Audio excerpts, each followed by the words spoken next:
কাশ্মীর মানেই শুধু ডাল লেক বা শিকারা নয়, কাশ্মীর মানে এমন কিছু জায়গা যেখানে গিয়ে মনে হয় প্রকৃতি নিজেই কথা বলে।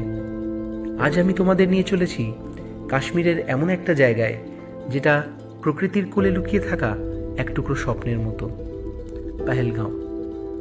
পাহাড়ের কোলে বসে থাকা এই পেহেলগাঁও লিডার নদীর কলকল শব্দে, সবুজ ময়দান আর সাদা মেঘে ঢাকা আকাশে মনটা এমনভাবে ভরিয়ে দেয় যেটা ভাষায় প্রকাশ করা কঠিন। এখানে গাড়ির হর্ন নেই, নেই শহরের কোলাহল, আছে শুধু নদীর শব্দ, হালকা ঠান্ডা বাতাস আর চোখ জুড়ানো দৃশ্য। পেহেলগাঁওকে বলা হয় ভ্যালি অফ শেফার্ডস, কারণ একসময় রাখালরা এই উপত্যকায় তাদের পশু চড়াতে আসত। আজ সেই উপত্যকায় হাজার হাজার মানুষের স্বপ্নের ভ্রমণস্থল।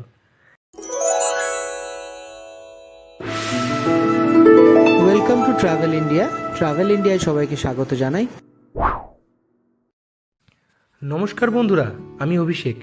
আজকের ভিডিওতে আমি আপনাদের দেখাবো পেহেলগাঁওয়ের লোকাল সাইট সিন, আরু ভ্যালি, বেতাব ভ্যালি, চন্দনবাড়ি, আর সাথে থাকবে লিডার নদীর অপূর্ব দৃশ্য।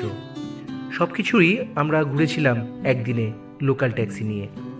ভাড়া, অভিজ্ঞতা সব কিছুই বলবো এই ভিডিওতে, তাই পুরো ভিডিওটা শেষ পর্যন্ত দেখবেন। শ্রীনগর থেকে দুপুরের মধ্যাহ্নভোজ সেরে তল্পিতল্পা গুটিয়ে এবার পেহেলগাঁওয়ের উদ্দেশ্যে যাত্রা শুরু। শ্রীনগর থেকে পেহেলগাঁওয়ের দূরত্ব প্রায় 90 কিলোমিটার। রাস্তার অবস্থা ভালো হলে সময় লাগে 2.5 থেকে 3 ঘন্টা। শ্রীনগর ছেড়ে জাতীয় মহাসড়ক ধরে যেতে যেতে মাঝে একটা জায়গা পড়ে, নাম পাম্পোর। পাম্পোরকে বলা হয় স্যাফরন টাউন অফ কাশ্মীর, অর্থাৎ কাশ্মীরের কেশরের শহর।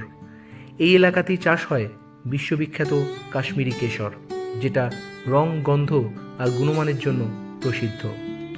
রাস্তার দুপাশে কেশরের ক্ষেত আর ছোট বড় দোকান, যেখানে বিক্রি হয় লোকাল কেশর। চাইলে এখান থেকে আসল কাশ্মীরি কেশর কিনে নিতে পারেন। তবে এখানে একটা কথা অবশ্যই বলবো, কেশর কেনার সময় খুব সাবধান হওয়া জরুরি। এ ব্যাপারে আমাদের নিজের একটা অভিজ্ঞতা শেয়ার করি। এই দোকানে কেশর কিনতে গেলে এই ব্যক্তি আমাদের আসল কেশর চেনার উপায় বুঝিয়ে দিচ্ছিলেন। তিনি বলছিলেন, আসল কেশর জলে দিলে খুব ধীরে ধীরে রং ছাড়ে, জিভে দিলে হালকা হলুদ রং হয় আর স্বাদটা একটু তেতো হয়। কিন্তু যেটা আমাদের চোখে পড়ল, যে পাত্র থেকে তিনি কেশরের ডেমো দিচ্ছিলেন সেই কেশরটা তিনি বিক্রি করতে রাজি হননি, বরং কেনার সময় আগে থেকে প্যাকেটবন্দি কেশর দিতে চাইছিলেন। তাই বিষয়টা বুঝতে পেরে আমরা আর কেশর কেনার আগ্রহ দেখাইনি। তাই আপনারাও যদি এখানে কেশর কেনেন, নিজে যাচাই করে ভালোভাবে নিশ্চিত হয়েই কিনবেন। পাম্পড় ছেড়ে বেরোতেই প্রায় বিকেল। পেহেলগাঁও পৌঁছতে হয়ে গেল সন্ধে। পরদিন সকালে লোকাল সাইট সিনে বেরোনোর জন্য প্রস্তুত হলাম। এখানে লোকাল সাইট সিন দেখার জন্য লোকাল সিন্ডিকেট ট্যাক্সি নেওয়া বাধ্যতামূলক। হোটেল ম্যানেজার নিজেই সে ব্যবস্থা করে দেন এবং তার কাছেই গাড়ি অনুযায়ী রেট চার্ট থাকে। আমরাও একটা সিন্ডিকেট ট্যাক্সি নিয়ে বেরিয়ে পড়লাম। আমাদের রুটের মধ্যে ছিল আরু ভ্যালি, বেতাব ভ্যালি, চন্দনবাড়ি এবং পথে পথে লিডার রিভার ভিউজ। একবেলা ট্রিপের ভাড়া প্রায় 3 থেকে 3,500 টাকা। গাড়ি টাইপ ও সিজনের উপর একটু কম বেশি হতে পারে। আমাদের প্রথম স্পট আরু ভ্যালি। এই জায়গাটা আমাদের কাছে পেহেলগাঁওয়ের সবচেয়ে শান্ত ও সুন্দর অংশ বলে মনে হয়েছে। খোলা ময়দান, দূরে বরফ ঢাকা পাহাড় আর মাঝে মাঝে ঘোড়ার টকবক শব্দ, সব মিলিয়ে একদম সিনেমার দৃশ্য। এখান থেকেই অনেকে ট্রেকিং শুরু করে।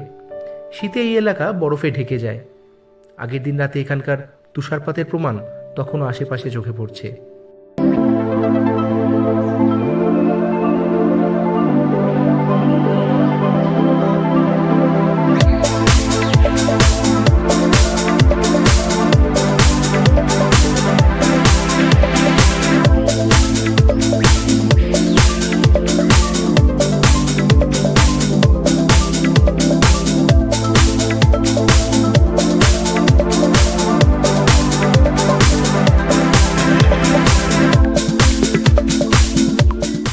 এখন আমরা পেহেলগাঁওয়ের আরু ভ্যালি দেখতে এসেছি।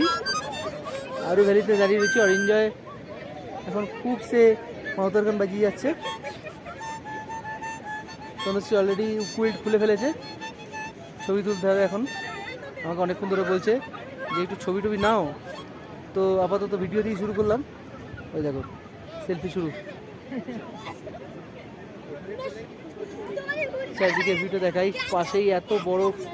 এখানে একটা অ্যালপাইন হোটেল আরু, তার সামনে দেখুন বরফ জমে আছে। অন্য সময়টাতে পুরো চালফাল সব বরফ থাকে, জাস্ট বলেছে হয়তো।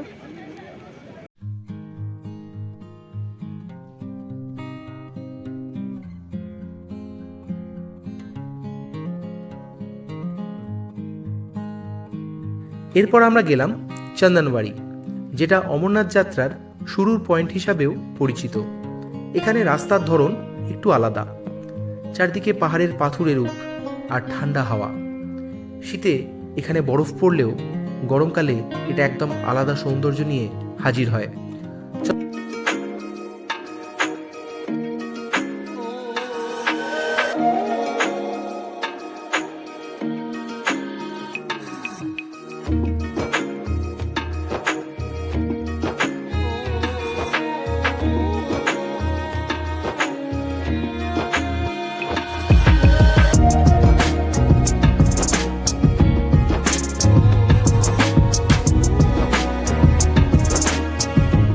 চন্দনবাড়িতে পৌঁছানোর ঠিক পরেই আকাশটা যেন হঠাৎ বদলে গেল।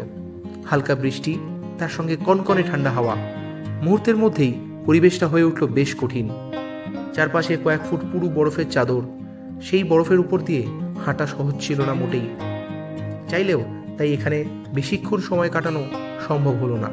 তাই অল্প সময়ের মধ্যেই বরফ নিয়ে একটু খেলা আর কিছু স্মৃতি ক্যামেরাবন্দি করে আমরা এগিয়ে চললাম পেহেলগাঁওয়ের পরের গল্পের দিকে।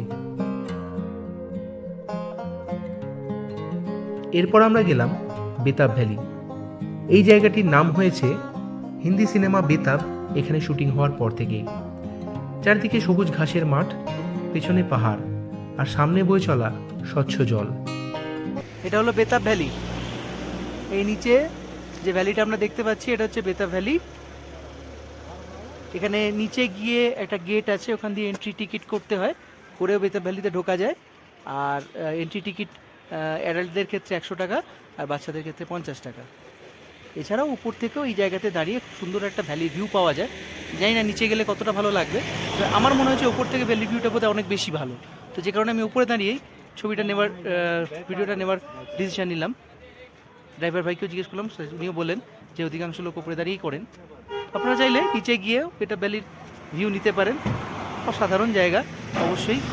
নিচে এই ভ্যালিটাতে বরফ থাকে। অনেকে এখানে নিচের গেটে এন্ট্রি ফি দিয়ে ঢুকে বেতাব ভ্যালিটা হেঁটে ঘোরে, ছবি তোলে আর প্রকৃতিকে খুব কাছ থেকে অনুভব করে। সবুজ উপত্যকা, নদীর শব্দ আর পাহাড়ের নীরবতা, এই সব কিছু সঙ্গে নিয়ে আমরা ফিরে চললাম পেহেলগাঁওয়ের হোটেলের দিকে, কিছু স্মৃতি ক্যামেরায় আর অনেকটা আনন্দ মনে নিয়ে। আজকের ভিডিওটা এখানেই শেষ করছি। ভিডিওটা যদি আপনাদের ভালো লাগে তাহলে একটা লাইক দেবেন, আর যদি প্রকৃতি ভালোবাসেন, কাশ্মীর ভালোবাসেন, তাহলে এই চ্যানেলটাকে সাবস্ক্রাইব করে পাশে থাকবেন। কারণ আজকের যাত্রা এখানে শেষ হলেও এই চ্যানেলের যাত্রা কিন্তু এখানেই শেষ নয়। আবারও আসবো আরও নতুন কোনো গল্প নিয়ে।